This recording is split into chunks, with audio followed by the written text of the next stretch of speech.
Hey, it's Kelly Bishop here, and I am here as part of Direct Mentors and Bishop Real Estate Group of Montana and Nevada, and just another part of my workshop series and some things that I have to offer through my training, coaching, and mentoring program. I have this great little mini seminar that I'm just going to share part of it here with you today about doing successful open houses and the value of doing open houses. So once again, I'll remind you at the end, but again, feel free to reach out to me through Facebook or through my website, direct message me, phone calls, texts, emails. I respond to them all. Especially if you've already seen my relationship marketing class, you'll know that those are things that are very important to me. So let's get started about how to get the most out of your open houses. So one of the best things that I like to tell everybody, number one, find a home in the price range that you want to work in. If you don't have the listings, that's okay. There's usually other realtors that don't like to do open houses, and they're more than happy to let you help them out and put that house on the market for them in a great area and help you market it for them. So call other realtors if you don't have your own listings, offer to market it, help them set it up. Make sure that the leads, though, are yours from the open house and that you don't have to share them back with whoever the listing agent is, because it's you that are going to be there doing the work for them.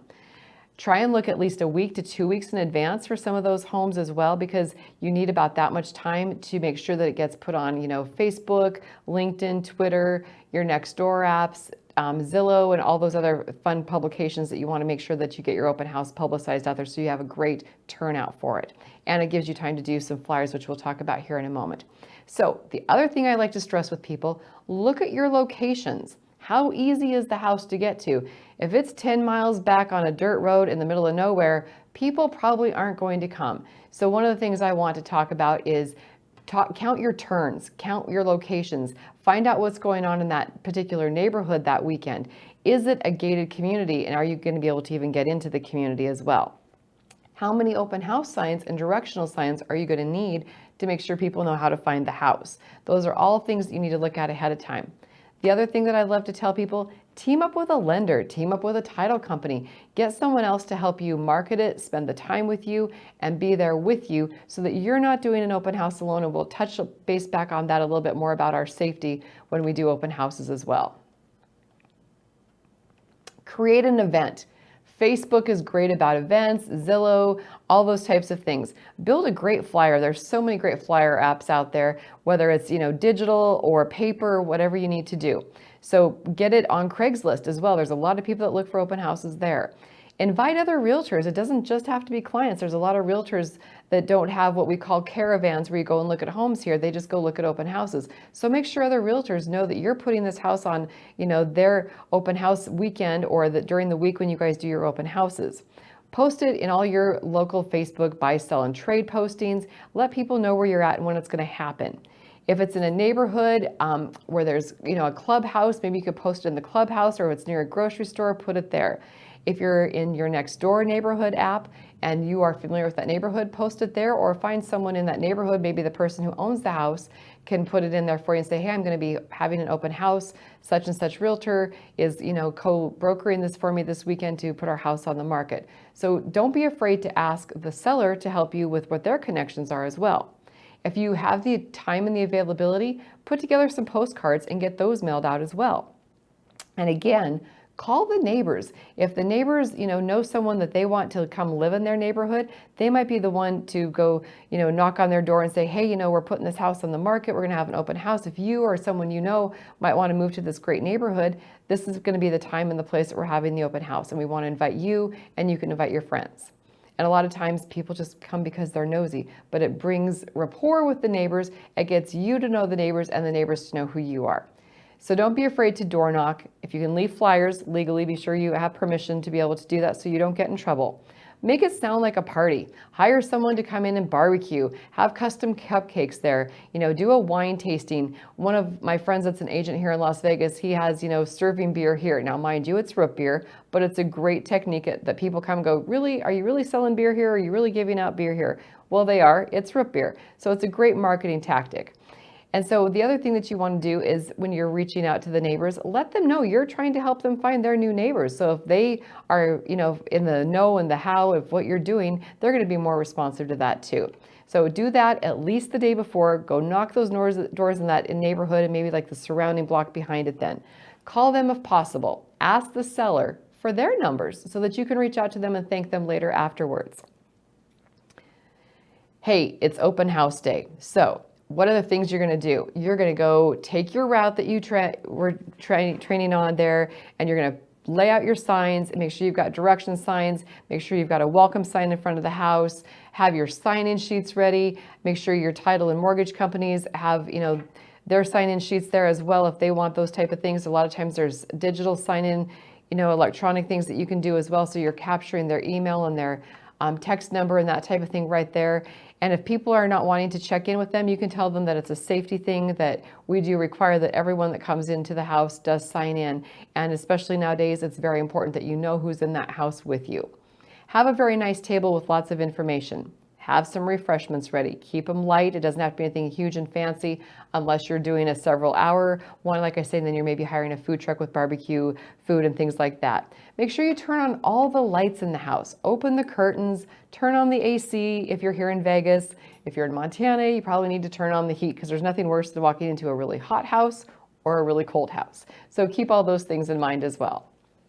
The temperature of the house is always great. Again, what information should you have available for this open house? Make sure you've got a current market analysis available. Have a list of current homes that are listed in the area so they know what the competition is. Maybe this isn't the house for them, but you can have the opportunity to show them the other house if they aren't crazy about this one. Be sure you have information about the HOA, your taxes, your schools, maybe property boundaries depending on where the house is located at. Put all this information into a really nice binder, maybe make some additional packets in case someone wants to take that information with them. So keep that in mind too. Have your lender calculate what the payments are going to be and have that printed out for them as well so they know what they are expected if there's a down payment and that type of thing too. Have a title company print out what the local costs are going to be for them for closing so that they know what their expectations are when they get ready to get closer to closing. And here we go. We're at the open house. So we're going to be very welcoming and love on the people as they come in the door. One of the things I always again stress, make sure you're not alone doing these open houses. Greet all of your guests, ask them to sign in, confirm if their realtor is meeting them today or if they're on their own so that you know if they're already working with someone or not and you're not stealing their clients. But you can also call the other realtor and thank them for sending that client there, and then you have someone to follow up with.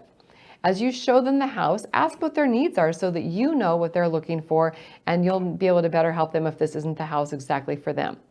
Offer to put them on a drip campaign for a search if they're not already working with someone and if this isn't specifically their dream home. Remember, I said this earlier, safety first. So once again, never do an open house alone. Make sure you have pepper spray, or if you're me, I have bear spray, which sprays a little harder and faster and will keep people a little bit further distance. Get everyone to sign in. Make sure that you know who those people are in your house. Never walk in front of your clients. Always go into the rooms or upstairs. Make sure that they are ahead of you and that you are always behind them, especially on stairwells. If you are feeling uncomfortable about someone, then just let them look through the house themselves and you stay near the front door. Make sure that people don't separate themselves from you, and especially if it's a house that's occupied, that's again the importance of having someone else there at those open houses with you so that you're not leaving people unattended. And always, always make sure that your sellers have removed any valuables or any personalized things from the home so that people don't know who actually lives there. That's for your safety as well as theirs. Again, we're going to talk a little bit about preparing the house because not everybody's house is always perfect for an open house.